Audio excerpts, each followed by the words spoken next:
1 Samuel 18, a partir do verso 1, diz assim: Ora, acabando Davi de falar com Saul, a alma de Jonatas ligou-se com a alma de Davi, e Jonatas o amou como a sua própria alma. E desde aquele dia Saul o reteve, não lhe permitindo voltar para a casa de seu pai. Então Jonatas fez uma aliança com Davi, porque o amava como a sua própria vida. E Jonatas se despojou da capa que vestia e deu-a a Davi, como também a sua armadura e até mesmo a sua espada, o seu arco e o seu cinto. Curve a sua cabeça por um instante, feche os seus olhos, peça para o Senhor falar com você nessa hora. Peça para o Senhor, fala para Ele que você quer ouvir a voz dEle, que você quer ser alimentado.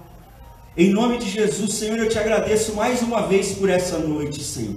Por cada oração, por cada louvor, por cada palavra que já foi liberada aqui, Senhor. Eu te agradeço, Pai. Te agradeço porque eu sei, Senhor, que o Senhor está aqui. E o Senhor é a presença mais importante aqui nessa noite, Senhor. Não existe pessoa mais importante para estar aqui hoje. Não existe presença mais especial do que a tua presença. E a tua presença nós podemos sentir aqui, Senhor. A tua presença nós podemos experimentar aqui, Pai. E por isso, nós queremos te pedir, Senhor, que o Senhor continue falando conosco. Estamos diante da tua palavra nessa hora e te pedimos, Pai, abra o nosso entendimento para compreender a tua palavra, Senhor. Nos revela, Pai, aquilo que o Senhor tem para falar conosco nessa noite. Ministra as nossas vidas, Senhor, que toda preocupação, todo cansaço, todo embaraço, tudo aquilo que vem para nos impedir de receber a tua palavra, que caia por terra em nome de Jesus Cristo, e nós possamos ser alimentados pelo Senhor. Pai, que essa palavra hoje nos produza em nós vida, produza em nós restauração, fortaleça a fé, o ânimo, Senhor. Que a tua palavra hoje nos desperte para viver mais e mais das tuas promessas e de tudo aquilo que o Senhor tem para as nossas vidas, Senhor. E eu te peço, Espírito de Deus, aquilo que faltar da minha parte, que o teu Espírito mesmo possa continuar ministrando a cada coração, a cada um dos nossos corações, porque a começar de mim, Senhor, nós queremos ouvir a tua voz hoje. Nós queremos ser alimentados pelo Senhor hoje, Pai. A começar de mim, nós não queremos sair daqui da mesma maneira que nós entramos, mas nós queremos ser saciados, Senhor, pela tua palavra, pelo teu Espírito, por tudo aquilo que o Senhor tem para as nossas vidas, para o louvor da tua glória, Senhor. Em nome de Jesus. Amém, amém, glória a Deus, glória a Deus. Nós estamos no mês da aliança, e nesse mês da aliança, o Espírito Santo quer nos ensinar sobre o poder da aliança, sobre o impacto das alianças que nós selamos nas nossas vidas, e hoje eu quero ministrar essa palavra que o Senhor me entregou nessa madrugada, sobre a aliança desses dois homens tão tremendos que foi Jonatas e Davi.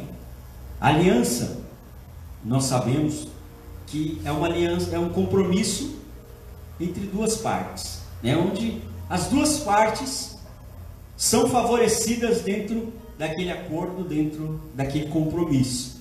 E quando nós falamos sobre aliança com Deus, não tem nem como nós pesarmos para dizer que nós somos os maiores a sermos favorecidos, mais favorecidos dentro dessa aliança, porque o que nós temos para oferecer ao Senhor, por mais que nós nos entreguemos, por mais que nós façamos para Ele, Ele sempre vai estar na nossa frente, Ele sempre vai ter muito mais sobre as nossas vidas. E para que eu possa explicar para você, entrar um pouquinho nesse texto, eu quero te explicar um pouco do momento histórico que estava acontecendo aqui, para que você pudesse entender tudo que estava acontecendo aqui.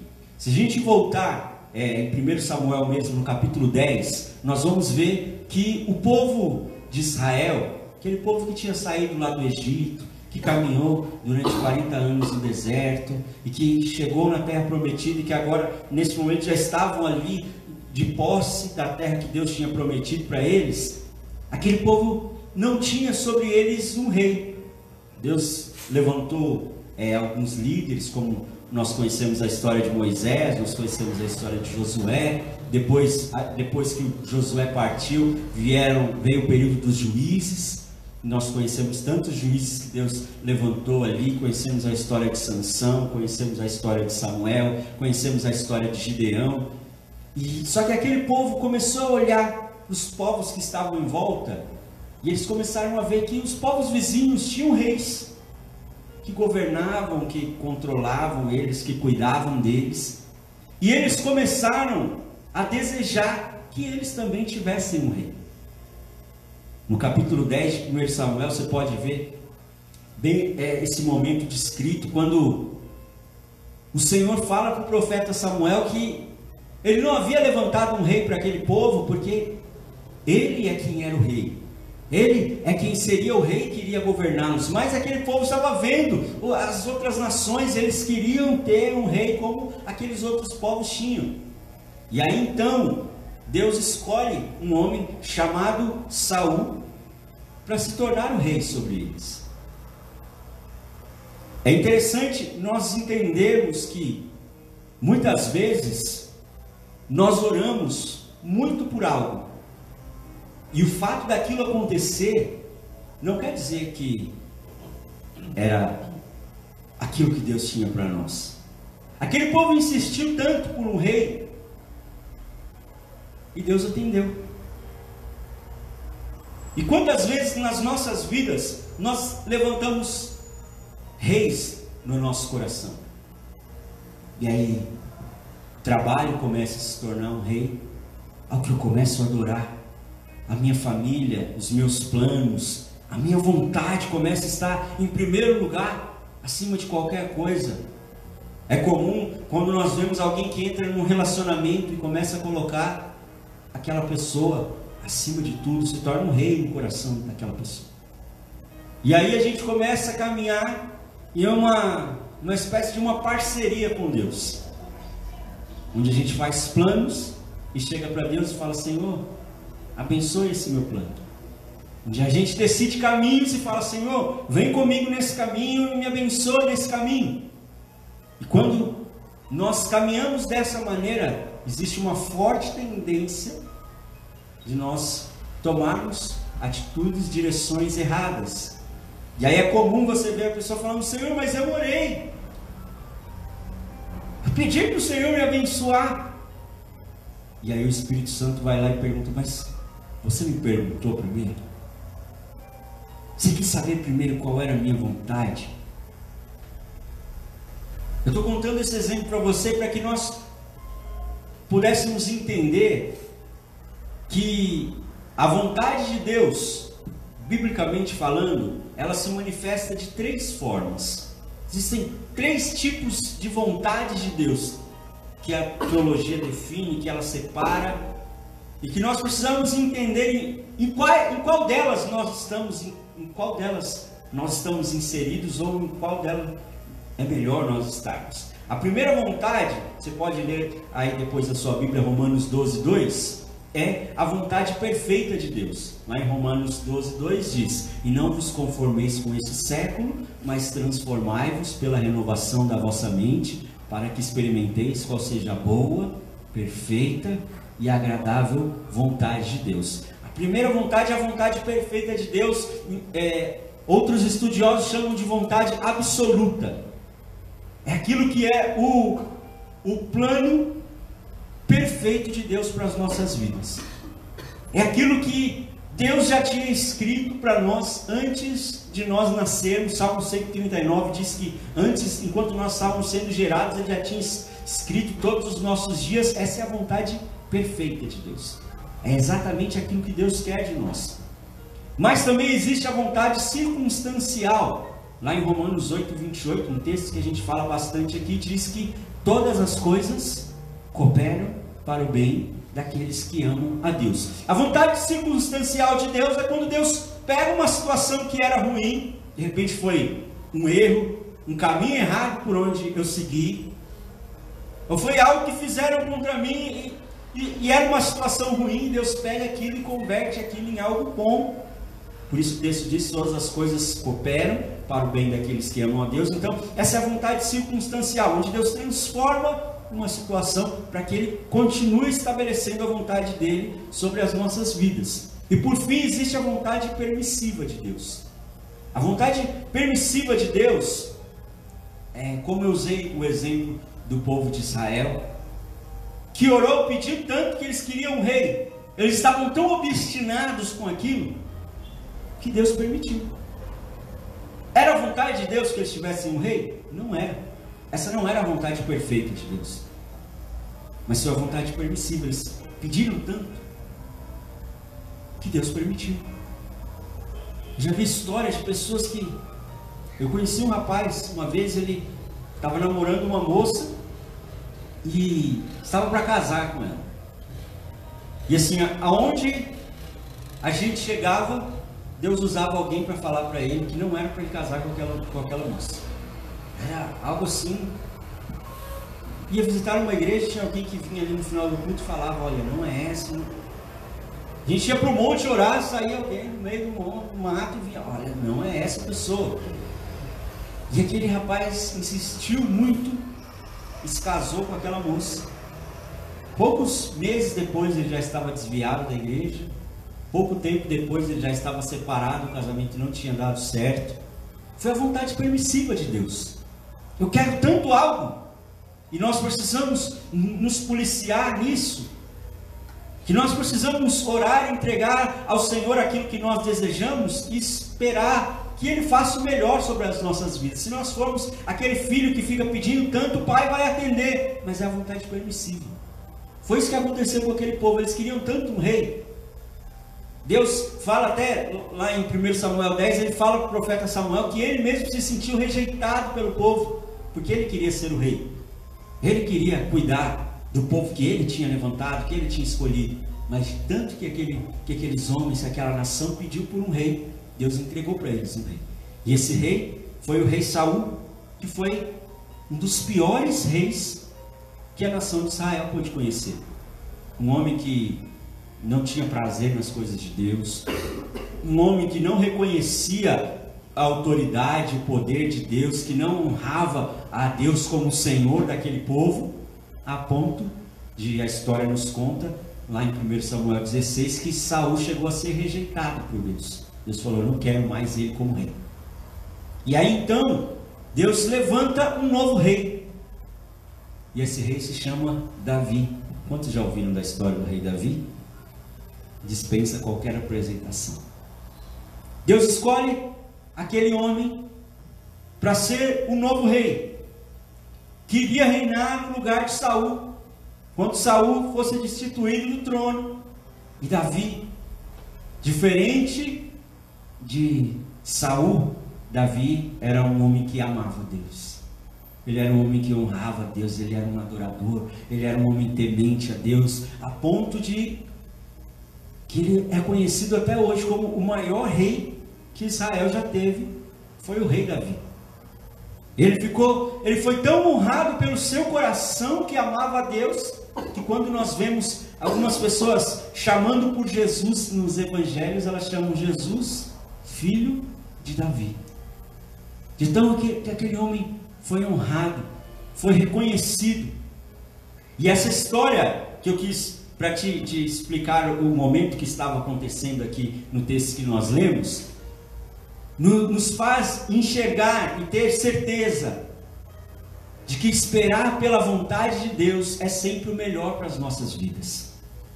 Eles quiseram da maneira deles, e veio um rei que não foi bênção para a vida deles, mas quando veio o rei que Deus escolheu, quando veio aquele que Deus tinha determinado, foi Davi. E Davi foi só uma figura do reinado que viria, que seria um reinado eterno, que é o reinado de Jesus.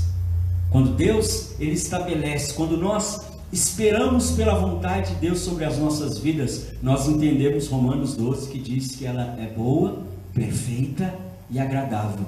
Eu não preciso dar um jeitinho para que a vontade de Deus se cumpra, eu não preciso criar meios para que aquilo fique agradável. À vontade de Deus, ela veio como aquela roupa que você vai experimentar e ela cabe certinho no seu corpo. A vontade de Deus, ela vem perfeita sobre nós. Só que Deus tinha escolhido um rei, só que um outro rei já tinha sido levantado, que era Saul. E daí começou-se uma perseguição contra Davi. Saul sabia que ele havia sido rejeitado, sabia que Deus havia escolhido Davi, então ele decide perseguir Davi e tentar matar Davi, e tentar acabar com Davi de todas as maneiras, para que ele não perdesse o lugar dele no trono. Então esse é o momento que estava acontecendo na passagem que nós lemos aqui de 1 Samuel 18, que nós vamos voltar um pouquinho mais. Mas eu quero que você segure esse texto aí com você e abra comigo 2 Timóteo, capítulo 3. Porque Davi vem nos ensinar algo muito tremendo sobre aqueles que querem servir a Deus, sobre aqueles que querem fazer a vontade de Deus. E aqui 2 Timóteo 3,12 nos fala algo muito forte. Diz assim, 2 Timóteo 3,12: e na verdade, todos os que querem viver piamente, em outras versões, piedosamente, em Cristo Jesus, padecerão perseguições. Querido, aquele que é escolhido por Deus, aquele que quer fazer a vontade de Deus, aquele que Deus chamou, vai enfrentar perseguições, vai passar por perseguições. Eu queria poder dizer para você aqui hoje que não é assim, que seria fácil, que é tudo maravilhoso, mas não é. A palavra de Deus, ela nos diz, vai passar por perseguições.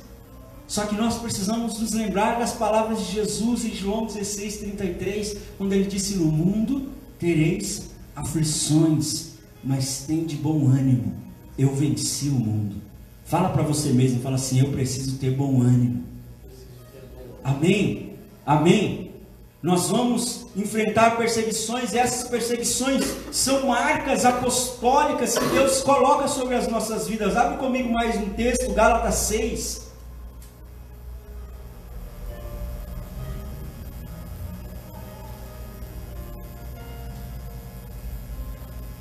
O apóstolo Paulo falando sobre as perseguições, ele diz aqui, Gálatas 6,17: quanto ao mais, ninguém me moleste, porque eu trago no corpo as marcas de Jesus. Amém? As perseguições que nós enfrentamos, as lutas, querido, são marcas de Deus nas nossas vidas, para nos transformar, para nos fortalecer, para nos ensinar. Existe um propósito de Deus nessa luta que você está atravessando, nessa perseguição que você está enfrentando. Existe um propósito de Deus, existe algo que Deus quer te ensinar, existe algo que Deus quer fazer em você, e que você só vai poder experimentar isso enfrentando essa luta. Por isso eu quero dizer para você, não tenha medo da luta que você está enfrentando. Não pense que essa luta veio para destruir você, para acabar com você, para roubar o seu ânimo, a sua saúde. Não, através de cada uma dessas lutas, o Senhor vai transformar a sua vida, o Senhor vai fortalecer você, vai fazer de você um homem mais forte, vai fazer de você alguém que vai ter mais intimidade com Ele. Amém? Amém? Eu falo isso para você com experiência própria. Eu me converti, eu tinha 15 anos. E eu fui a primeira pessoa a se converter na história da minha família. Não tinha, nas gerações para trás, não tinha o histórico de alguém que tivesse se convertido. Venho de uma família católica, então era todo mundo, seja praticante ou não, era católico. Tanto que depois que eu me converti, nos primeiros meses, quando alguém da família perguntava para outra pessoa da família: Felipe, agora virou crente. Porque era algo que na família era uma coisa espantosa. E aí eu comecei a enfrentar perseguições terríveis dentro de casa. Perseguições assim que outro dia eu vou ter mais tempo para contar elas para você. E hoje algumas pessoas olham para mim, que a gente estava até com umas pessoas em casa, eu falo: ele é tão calmo. Deus me fez ser calmo no meio das perseguições que eu enfrentava em casa. Quando muitas vezes eu tinha vontade de responder, e o Espírito Santo falava: não responda. Ali o Espírito Santo me ensinou a mansidão, Aí o Espírito Santo me ensinou o domínio próprio.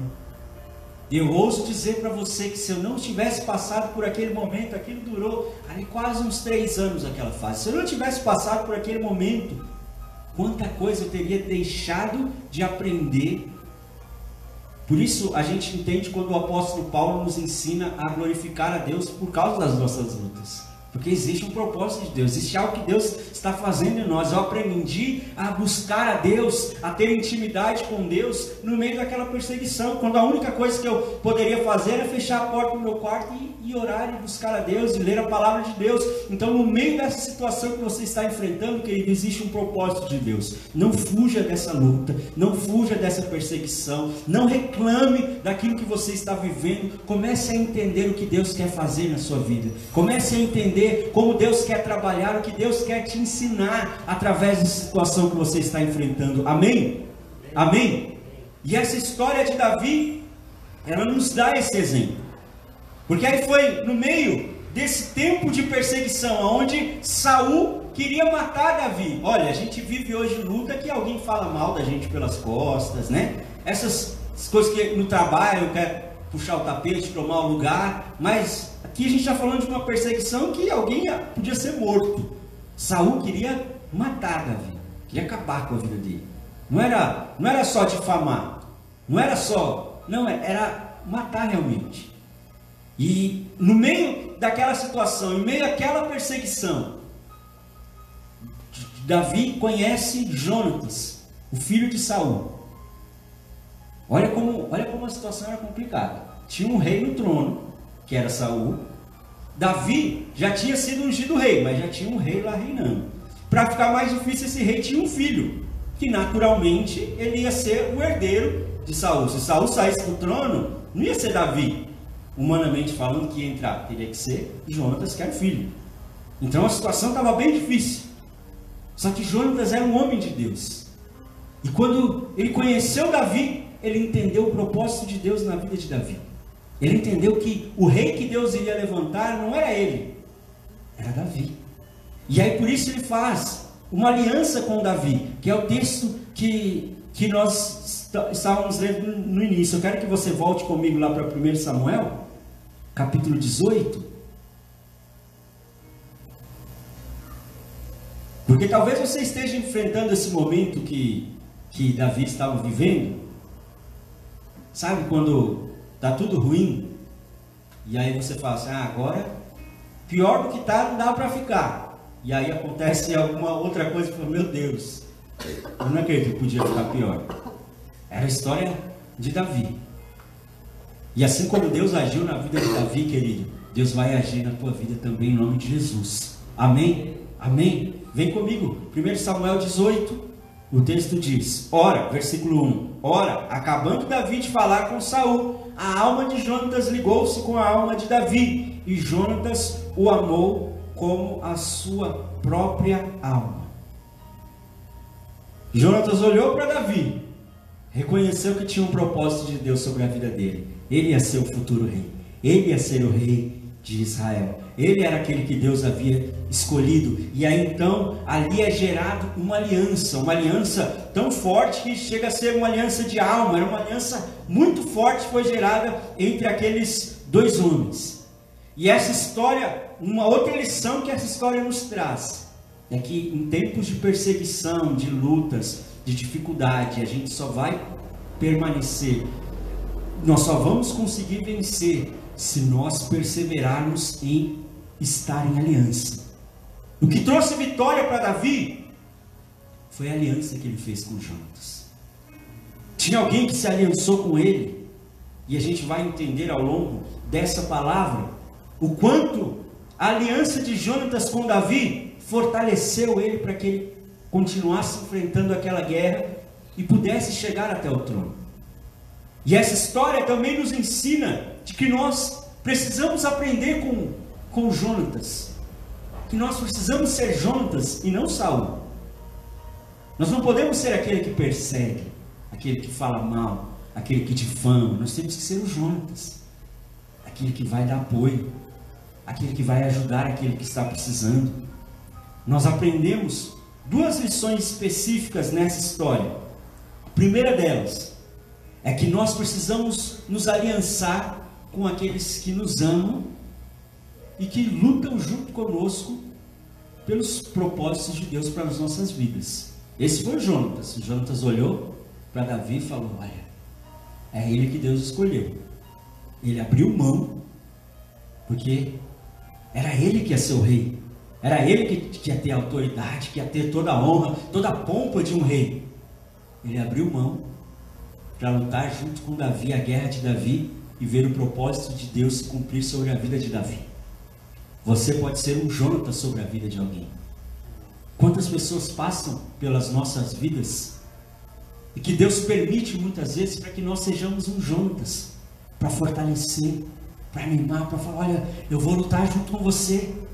Olha, Deus vai mudar essa situação que você está enfrentando. E Jonatas foi esse homem. E a gente também aprende nessa história de que nós precisamos amar as pessoas e sermos como Jonatas foi na vida de Davi. O amor dele por Davi, pelo propósito de Deus sobre a vida de Davi, foi tão grande que ele abriu mão do reinado, da glória, de tudo aquilo que ele poderia viver como rei quando ele assumisse no lugar do pai dele. Essa palavra, ela vem para nos ensinar, e a gente vai ver aqui logo adiante mais alguns aspectos de que é tempo de nós aprendermos a andar em aliança. E isso não é algo para ficar somente como uma palavra para esse mês, é algo que nós precisamos praticar. Precisamos andar em aliança com a nossa família, com as pessoas que estão à nossa volta, com a nossa igreja, com aqueles que Deus colocou ao nosso redor. Precisamos andar em aliança. A aliança nos fortalece, a aliança nos torna mais fortes. Amém? Amém? Vem comigo no verso 3, 1 Samuel 18:3. Diz assim: então Jonatas fez uma aliança com Davi, porque o amava como a sua própria vida. E Jonatas se despojou da capa que vestia e a deu a Davi, como também a sua armadura e até mesmo a sua espada, o seu arco e o seu cinto. Na época de Jonatas e de Davi, era comum que quando duas pessoas fizessem aliança, elas trocassem uma peça de roupa. Tiravam uma peça da armadura, como Jonatas fez, e trocavam. Era um sinal de que quando eles estavam entrando em aliança e faziam aquela troca, era como se estivesse dizendo: olha, tudo que eu tenho é seu, e tudo que é seu agora passa a ser meu. E foi mais ou menos esse ritual de aliança que foi feito ali entre Jonatas e Davi. Jonatas, que era aquele que era o mais forte naquela aliança. Porque em toda aliança existe aquele que é o mais forte e aquele que é o mais fraco. Porque é o propósito de Deus, para que um possa fortalecer o outro. E então, Deus pega Jonatas, coloca Jonatas sobre a vida de Davi. Jonatas entende o propósito de Deus sobre a vida de Davi, e aí começa esse ritual onde ele vai tirando 5 partes, 5 elementos ali daquela aliança. Eu quero falar especificamente com você sobre cada um desses 5 elementos. O primeiro, o texto nos fala que ele tirou a sua capa. Fala comigo, a capa. A capa era um elemento de proteção, né? Era como se Jonatas tivesse cobrindo a vida de Davi. A partir daquele momento, assim como a capa trazia aquela proteção para um guerreiro, para um soldado, Davi estava recebendo a proteção, a cobertura de Jonatas sobre a vida dele a partir daquele momento. Nós precisamos que alguém coloque a capa sobre as nossas vidas. Eu, como autoridade que Deus instituiu sobre este lugar, sou aquele que lanço a capa, a cobertura sobre você. Mas você também precisa ser aquele que vai entregar a sua capa para alguém. Entregar a capa é dizer: eu vou te proteger, eu vou cuidar de você. Olha, eu não vou falar mal de você, não vou deixar que ninguém fale de você, eu não vou expor os seus defeitos. A capa protege. Jonatas estava protegendo a vida de Davi. A partir daquele momento era como se ele estivesse dizendo: olha, eu vou cuidar de tudo, até que o propósito de Deus se cumpra sobre a sua vida. Querido, é tempo de nós lançarmos a capa, lançar a capa sobre a nossa família, proteger a nossa casa, a nossa família, os nossos relacionamentos, as pessoas que Deus colocou à nossa volta. Deus quer usar você como um Jonatas, para trazer proteção, para trazer cobertura através da tua oração, através da sua intercessão, através de atitudes como Jonatas teve com Davi. Nós vamos ver mais adiante. O segundo elemento fala que ele entregou a armadura. A armadura era também uma peça de proteção, mas especificamente era uma peça de defesa. Era como se Jonatas estivesse dizendo para Davi: a partir de agora eu vou defender você. Vem comigo em 1 Samuel capítulo 19, porque aí nós vemos que Jonatas fez isso de maneira prática. Não foi apenas um discurso, não foi apenas de palavra. 1 Samuel 19, verso 1 diz assim: falou Saul a Jonatas, seu filho, e a todos os servos sobre matar Davi. Jonatas, filho de Saul, muito afeiçoado a Davi, o fez saber a este, dizendo: meu pai Saul procura matar-te. Acautela-te, pois, pela manhã, e fica num lugar oculto, e esconde-te. Olha a proteção aí, né? Eu sairei e estarei ao lado do meu pai no campo onde estás. Falarei a teu respeito a meu pai, e verei o que houver, e te farei saber. Então Jonatas falou bem de Davi a Saul, seu pai, e lhe disse: não peque o rei contra o seu servo Davi, porque ele não pecou contra ti, e os seus feitos para contigo têm sido muito importantes. Arriscando ele a vida, feriu os filisteus, e efetuou o Senhor grande livramento a todo Israel. Tu mesmo viste e te alegraste. Por que, pois, pecarias contra sangue inocente, matando Davi sem causa? Saul atendeu a voz de Jonatas e jurou: tão certo como vive o Senhor, ele não morrerá. Jonatas chamou a Davi e contou-lhe todas essas palavras, e o levou a Saul, e esteve Davi perante esse como dantes. Olha a proteção da aliança. Jonatas procurou Davi e falou: olha, meu pai está decidido a te matar. Procura um lugar, fica escondido, e eu vou me encontrar com ele, eu vou falar sobre você com ele, eu vou tentar amansar ele, eu vou tentar convencer, eu vou tentar de alguma maneira que ele não faça o que ele está querendo fazer. E aí o texto vai nos contando, sobre essa conversa de Jonatas com o pai, e convencendo o pai, a ponto de o pai falar: não, então eu não vou mais matar ele. Tudo bem que isso durou só um breve momento, que Saul já mudou de ideia logo depois, mas a gente vê aqui a proteção, o quanto Jonatas estava aliançado com Davi, a ponto de colocar tudo em jogo e ir lá atrás do pai e defender um homem que o pai estava disposto a matar, porque Davi estava se destacando muito, vencendo os inimigos de Israel, e Saul se sentiu intimidado por aquilo, e estava com ódio de Davi, e Jonatas vai ali e traz proteção. Querido, Deus quer usar você para ser um instrumento para proteger outras pessoas. Sabe, quando alguém chegar para você para falar mal de alguém, é tempo de você ser o Jonatas e falar: olha, não é bem assim. Jonatas não convivia com Davi 100%, para que ele assegurasse que Davi era realmente um homem honesto, mas ele estava aliançado em caminhar debaixo da verdade, e aí ele foi lá e ele defendeu. Seja o Jonatas quando alguém te procurar para falar mal de outra pessoa.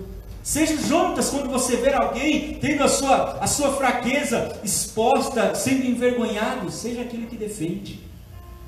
Quantas vezes, ao invés de sermos o Jonatas, nós somos o Saul que persegue? Alguém aparece falando mal, e aí você entra junto e vai falar mal também. Querido, seja o Jonatas. Proteja, fale bem. Acima de tudo, esse é o papel do cristão. Deus nos chamou, e Jesus disse em Mateus capítulo 5, bem-aventurados os pacificadores. Ele me chamou, ele te chamou para promover paz, lá no seu trabalho, na sua casa, nos lugares onde você está inserido. Deus colocou você ali para ser um pacificador, para ser um instrumento de paz naquele lugar. Amém? Amém? O terceiro elemento, ainda lá em 1 Samuel 18, é a espada. Agora, ele tinha entregue para Davi a capa, ele tinha entregue para Davi a armadura, e já estava bem. Mas não bastava somente isso, ele entregou a espada que era uma peça fundamental para um guerreiro. Não adianta para um guerreiro numa guerra ele estar apenas protegido, ele precisa também saber atacar o seu inimigo. Então a entrega daquela espada era preparando Davi para as guerras que ele iria enfrentar. E não sei se você conhece a história, se você não conhece, eu te incentivo a partir de hoje começar a ler de 1 Samuel 16 em diante. Você vai ver que cerca de 20 anos se passaram desde quando Davi foi ungido até o momento em que Davi subiu ao trono. E o que não faltou na vida de Davi foram guerras. Mas ele já tinha entrado numa aliança com Jonatas, ele já tinha uma espada. Deus já estava preparando ele para guerrear. Deus já estava preparando ele para lutar, e não somente para lutar, mas para vencer.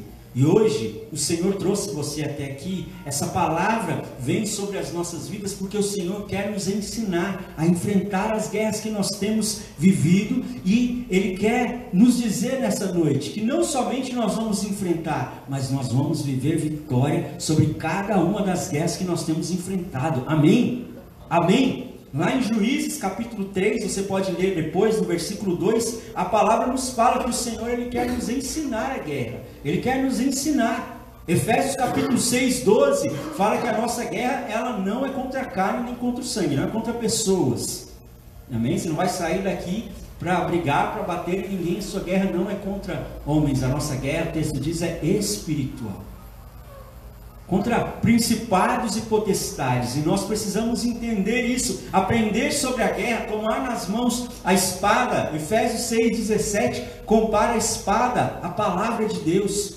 Se nós estivermos firmados na palavra, se nós buscarmos conhecimento na palavra, direcionamento na palavra de Deus, nós vamos saber enfrentar as nossas guerras com sabedoria. Nós vamos saber enfrentar as nossas guerras, que não são guerras contra pessoas, mas são guerras espirituais, e vamos viver vitórias do Senhor. A Bíblia diz, Jesus, isso fala lá em Oséias, mas depois Jesus cita novamente a palavra que diz: o meu povo perece porque falta o conhecimento. A gente porque falta conhecer a palavra, porque falta saber a direção que Deus tem para as nossas vidas, para aquela situação que nós estamos enfrentando. Deus, Ele quer tanto nos dar conselhos, que existe um livro inteiro na Bíblia, que é um livro de conselhos, que é o livro de Provérbios. Já leu Provérbios? Leia. Cada versículo é um conselho para uma situação, para um momento diferente. São trocentos conselhos que Deus separou para nós, porque Ele quer nos dar direções, Ele quer nos ensinar a guerra, Ele quer nos ensinar a vencer as nossas guerras, mas nós vamos vencer somente através da palavra de Deus. Não é na nossa força, não é no nosso braço, não é no grito, não é na nossa capacidade, é na força do Senhor. O Senhor precisa ser aquele que vai à nossa frente. Muitas vezes nós cantamos aí ao longo dos anos da igreja evangélica, o nosso general é Cristo, seguimos os seus passos, e a gente precisa deixar Ele ser aquele que vai à nossa frente mesmo, e nós seguimos, mas para isso nós precisamos estar firmados na palavra. Essa espada é a palavra. Eu preciso estar pronto, eu preciso conhecer essa palavra, eu preciso decorar versículos dessa palavra. Querido, comece a ler um texto, aquele texto saltou no seu coração, marque aquele texto, decore ele, decore. Hoje, na era digital, a gente tem perdido isso, porque a gente acha um versículo com tanta facilidade, mas nós precisamos resgatar esses princípios, precisamos estar com essa espada na nossa mão. Se nós queremos vencer as guerras, nós precisamos estar com essa espada nas nossas mãos. Amém? Amém? E entregar a espada também tem uma outra particularidade, porque Jonatas chega e entrega a espada para Davi, ou seja, ele estava se desarmando. Quem se desarma não faz guerra. Quem se desarma não vive guerreando com ninguém. Eu já conheci tantas histórias de pessoas que eram cristãos, mas lá no trabalho era aquele que mais dava trabalho. Eu me lembro quando eu me converti, comecei a frequentar a igreja e eu cheguei no primeiro ou segundo culto que eu estava na igreja, olhei o rapaz que estava na bateria e falei, nossa, conheço aquele rapaz. E aí continuei para a igreja é muito grande, até que eu reconheci. Era um rapaz que estudava comigo já desde a 3ª série. Ele era o pior da sala. Era o pior. E era um cristão que estava lá no louvor da igreja. Querido, nós precisamos nos desarmar. Nós precisamos ser exemplo nos lugares por onde nós passamos. Quem sabe talvez eu pudesse ter olhado para aquela situação e pensar, ser cristão para ser como esse rapaz? Não. E quantas vezes, por nós fazermos guerra nos lugares onde Deus nos colocou, nós envergonhamos o nome de Jesus.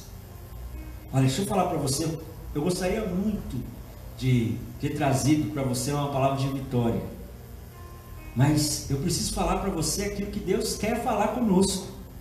Eu preciso ministrar para você aquilo que Deus quer nos ensinar, e essa é a palavra que Deus ele quer trazer para nós hoje. Nós precisamos aprender esses princípios, praticar esses princípios. Seja um pacificador pelos lugares onde você passar. Amém? Amém? O quarto, penúltimo elemento, ele já tinha entregue a capa, ele já tinha entregue a armadura, ele já tinha entregue a espada, e agora ele entrega o arco.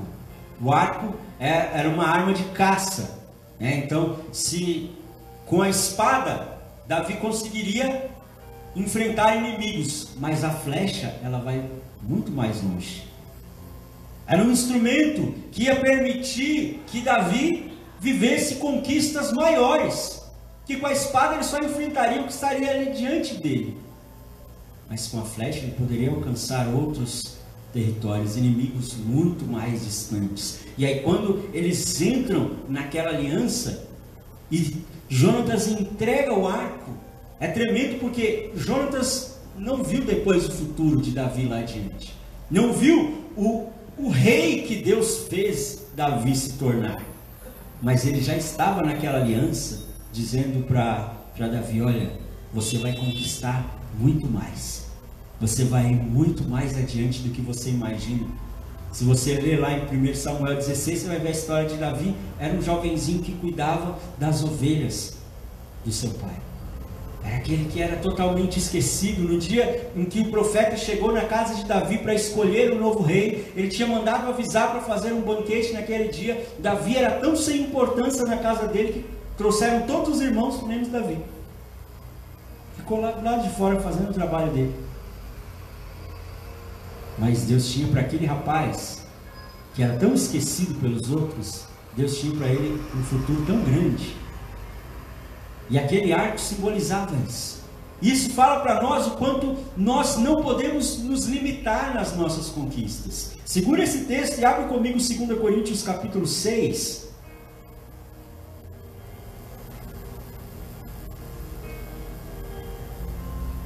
Segunda Coríntios 6, verso 12.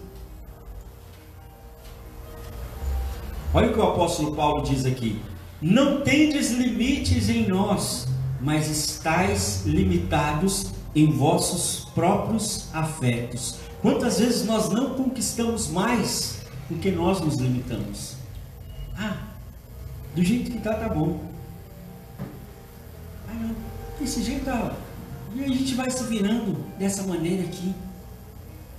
E o apóstolo Paulo, alertando a igreja, fala: não é em Deus, não é nas nossas orações, não é no poder de Deus que vocês estão limitados, vocês estão colocando limites naquilo que vocês podem conquistar. Assim como Jonatas estava mostrando para Davi que ele poderia viver conquistas maiores, essa palavra também está dizendo para mim e para você, querido: não se limite, não se limite, não se limite, sonhe. Faça planos em Deus. Deus é um Deus de coisas grandes, Ele não é um Deus de coisas pequenas, Ele tem muito mais para as nossas vidas. Nós precisamos abrir o nosso entendimento, compreender, ainda que hoje o que você esteja vivendo seja pouco, seja difícil, a palavra já nos fala tanto sobre ampliar conquistas, que nos diz que se nós formos fiéis no pouco, Ele nos coloca sobre o muito. Olha quanto Deus Ele quer nos levar a viver conquistas maiores. Levanta suas duas mãos para os céus, em nome de Jesus. Feche os seus olhos pela fé. receba nas suas mãos esse arco hoje. Pela fé, receba nas suas mãos a unção do Senhor, que vai fazer você superar os seus limites, as suas limitações, as suas fraquezas, as suas incapacidades, em nome de Jesus. Em nome de Jesus, Davi recebeu aquele arco, e é como se Deus estivesse dizendo para ele: Davi, você não vai só vencer essa luta, eu tenho muito mais para a tua vida, e essa palavra o Senhor coloca sobre mim e sobre você nessa noite. Você não vai só vencer essa luta, você não vai só viver essa vitória, mas você vai conquistar além das suas forças e da sua capacidade, em nome de Jesus. Amém? Amém? Se você crê, aplauda o nome do Senhor. Aleluia! Glória a Deus! O quinto elemento foi o cinto. Ele já tinha recebido todos os elementos anteriores. Por fim, Jonatas entrega para ele o cinto. O cinto era o elemento que traria a sustentação daquela armadura. Quantas vezes a gente vem para a igreja, recebe uma palavra, recebe oração, recebe unção, sai cheio de fé, e aí quando chega para enfrentar a situação, parece que nada mudou, parece que a gente não mudou, e aí de repente parece que aquela unção, aquela fé, aquela palavra não existe. Quando ele estava recebendo aquele cinto, aquilo traria para ele a firmeza, a estabilidade que Davi precisaria para enfrentar as próximas 2 décadas de luta. Você imagina 20 anos enfrentando batalhas, 20 anos fugindo de Saul, 20 anos esperando por uma promessa de Deus. Se ele não tivesse a estabilidade, ele teria desistido pelo caminho. Porque quantos de nós desistimos com muito menos tempo? Mas hoje o Senhor quer nos entregar essa estabilidade, essa firmeza. Lá em Gálatas capítulo 5, falando sobre o fruto do Espírito, nos fala sobre a longanimidade, que é justamente ter essa estabilidade, essa firmeza de permanecer. Vem a luta, pode vir a dificuldade, pode vir a pressão que for, mas eu continuo, permaneço de pé, eu continuo avançando, eu continuo insistindo. Quantos de nós, por não termos essa firmeza, um dia eu estou forte, outro dia eu sou a pessoa mais desanimada? Não, Deus não tem isso para você, querido. Deus tem estabilidade. É para você permanecer de pé, é para você permanecer firmado. Davi recebeu aquela peça, recebeu aquele cinto, e você não vai ver em nenhum momento Davi decidindo desistir dos propósitos de Deus. Você não vai ver em nenhum momento Davi desanimado. Pelo contrário, quando ele ia escrever os salmos, ele falava: por que estás abatido a minha alma? Espere em Deus, pois ainda o louvarei. Ele próprio se ministrava. Porque vem aquele momento que a alma está desfalecendo e fala: não, espere em Deus, porque você ainda vai louvar o Senhor, minha alma.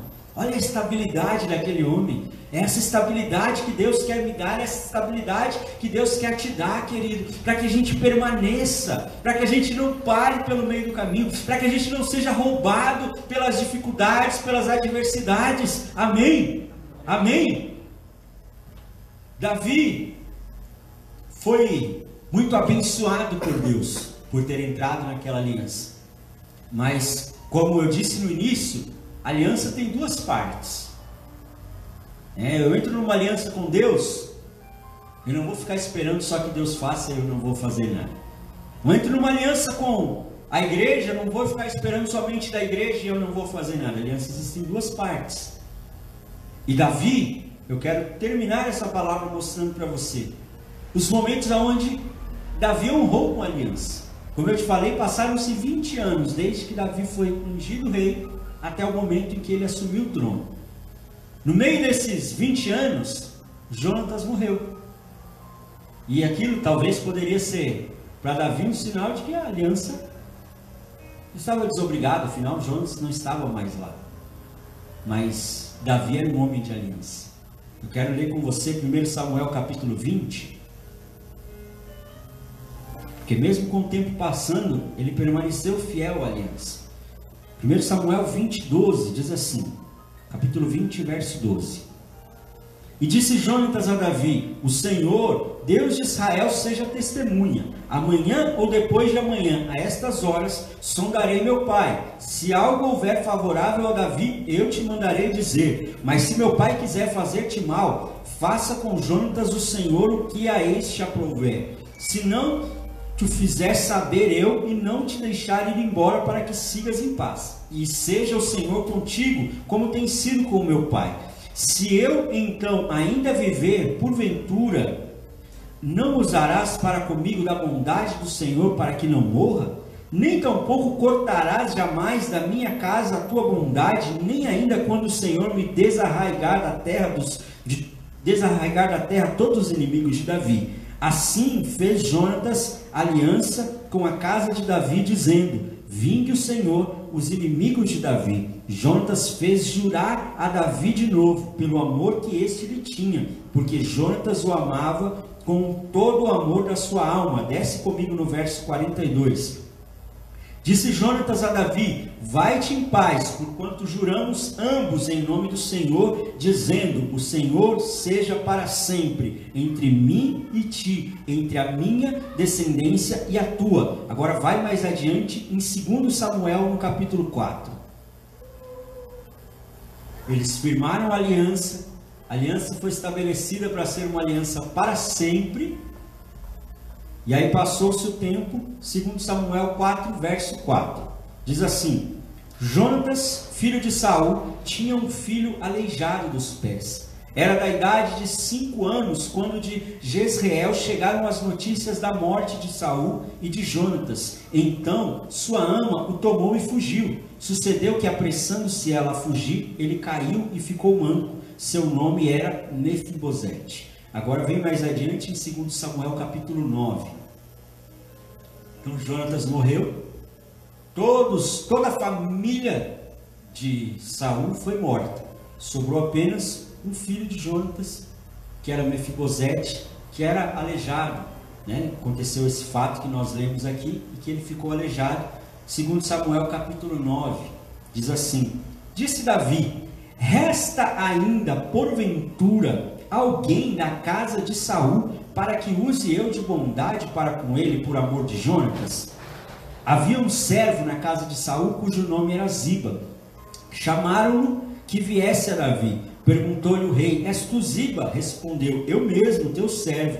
Disse-lhe o rei: não há ainda alguém da casa de Saul, para que use eu da bondade de Deus para com ele? Então Ziba respondeu ao rei: há ainda um filho de Jonatas, aleijado de ambos os pés. E onde está? Perguntou-lhe o rei. Ziba lhe respondeu: está na casa de Maquir, filho de Amiel, em Lodebar. Então mandou o rei Davi trazê-lo de Lodebar, da casa de Maquir, filho de Amiel. Vindo Mefibosete, filho de Jonatas, filho de Saul, a Davi, inclinou-se, prostrando-se com o rosto em terra. Disse-lhe Davi: Mefibosete. E ele lhe disse: eis aqui teu servo. Então lhe disse Davi: não temas, porque usarei de bondade para contigo, por amor de Jonatas teu pai, e te restituirei todas as terras de Saul teu pai, e tu comerás pão sempre à minha mesa. Então se inclinou e disse: quem é teu servo, para teres olhado para um cão morto, tal como eu? Chamou Davi a Ziba, servo de Saul, e lhe disse: tudo que pertencia a Saul e toda a sua casa dei ao filho do teu senhor. Trabalhar-lhe-ás, pois, a terra, tu e teus filhos e teus servos, e recolherás os frutos, para que a casa de teu senhor tenha pão que coma. Porém, Mefibosete, filho do teu senhor, comerá pão sempre à minha mesa. Tinha Ziba 15 filhos e 20 servos. Disse Ziba ao rei: segundo tudo quanto meu senhor o rei manda o seu servo, assim o fará. Comeu, pois, Mefibosete à mesa de Davi, como um dos filhos do rei. Tinha Mefibosete um filho pequeno, cujo nome era Mica. Todos quantos moravam em casa de Ziba eram servos de Mefibosete. Morava Mefibosete em Jerusalém, porquanto comia sempre à mesa do rei, e ele era coxo de ambos os pés. Olha que lindo! Quando, mais de 20 anos depois, Davi se lembra da aliança que ele tinha feito com Jonatas. E aí ele pensa, será que não sobrou ninguém da família de Saul, da família de Jonatas, para que eu possa honrar com a minha aliança? E aí quando encontram esse rapaz que já era um mendigo, Davi manda chamar aquele rapaz, e tudo que pertencia à família dele, Davi restitui para Mefibosete, por causa da aliança que ele tinha feito com Jonatas. E aquele homem que não era nada, agora se assentava na mesa do rei, como se fosse um filho do rei, por causa de uma aliança, por causa da fidelidade de Davi à aliança. Eu quero que você se coloque de pé nesse momento, feche os teus olhos. Nós vimos a história de dois homens que decidiram andar em aliança, de dois homens que honraram com a aliança que eles estabeleceram. Nós já cantamos aqui, já falamos tantas vezes que o nosso Deus é um Deus de aliança. E o Senhor está nos ensinando através desses exemplos, através da sua palavra. O Senhor está nos ensinando a andar em aliança, a caminhar em aliança. O Senhor está nos ensinando o quanto nós podemos ser abençoados e podemos abençoar outras pessoas por decidirmos andar em aliança. E neste momento nós vamos orar. E eu quero te convidar a sair do seu lugar e ir até alguém com quem você tenha pouca intimidade aqui. E você vai começar a orar por essa pessoa, e essa pessoa vai orar por você. Não existe outra maneira de nós aplicarmos essa palavra, senão que nós possamos ser um Jonatas agora, para abençoar o nosso irmão. Então eu quero que você saia do seu lugar, querido. Saia do seu lugar, vai até o seu irmão agora. Em nome de Jesus, pode fazer de 2, de 3. E vamos orar uns pelos outros. E você vai ser um Jonatas agora sobre a vida do seu irmão. Você vai ser um Jonatas agora para abençoar, para clamar pela vida dele. E ele vai clamar pela sua vida, porque todo Davi precisa de um Jonatas. E a igreja é o lugar onde o Senhor nos planta, nos estabelece, para que nós sejamos Jonatas, para que nós possamos ser Jonatas e abençoarmos o nosso irmão. Em nome de Jesus, em nome de Jesus, em nome de Jesus, em nome de Jesus. Ore pelo seu irmão, querido. Ore pelo seu irmão. Você também que está acompanhando essa palavra, o Senhor quer andar em aliança com você. É um privilégio poder pensar que esse Deus, tão grande, tão tremendo, tão poderoso, ainda assim Ele escolhe andar em aliança conosco. Eu não sei quem é você, o que você tem vivido, mas eu quero dizer para você: derrame o teu coração diante do Senhor nessa hora. Entre em aliança com Ele, entregue a sua vida completamente. As dificuldades, aquilo que você tem enfrentado, coloque diante dele agora. Faça um compromisso com o Senhor. Comece a buscá-lo. E você vai experimentar tantas coisas novas que Deus tem para você. Porque é tempo de andar em aliança. O Senhor quer ter aliança com você. Em nome de Jesus. Em nome de Jesus. Em nome de Jesus. Ora, querido. Ora.